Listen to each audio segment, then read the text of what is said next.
अस्सलाम वालेकुम, आप देख रहे हैं उर्दू पॉइंट। मेरा नाम बिलाल अब्बासी है। मैं इस वक्त मौजूद हूँ इस्लामाबाद डी चौक में।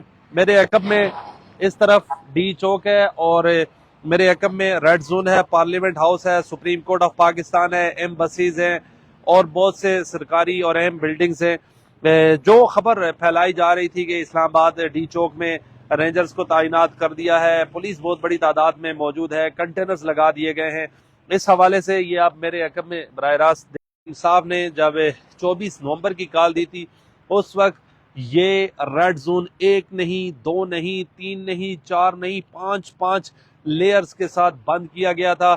इस वक्त जो है हालात बिल्कुल नॉर्मल हैं और आपको बताता चलूं, ये रेड जोन का एरिया है।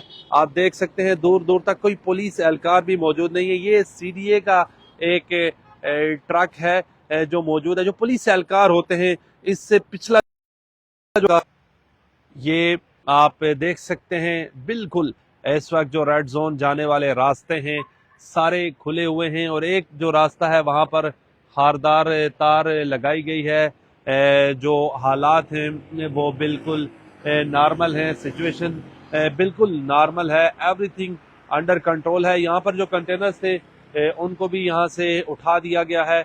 सिक्योरिटी जो आम मामूल के मुताबिक होती है वो रेड जोन के एरिया में मौजूद है। ये आप बराह रास्त मनाजिर देख सकते हैं उर्दू पॉइंट से। जो एक खबर फैलाई जा रही थी कि पाकिस्तान तहरीक इंसाफ का धरना जारी है, जो अली अमीन गंडापुर साहब ने भी कहा था कि पीटीआई का जो है धरना वो जारी है और जारी रहेगा।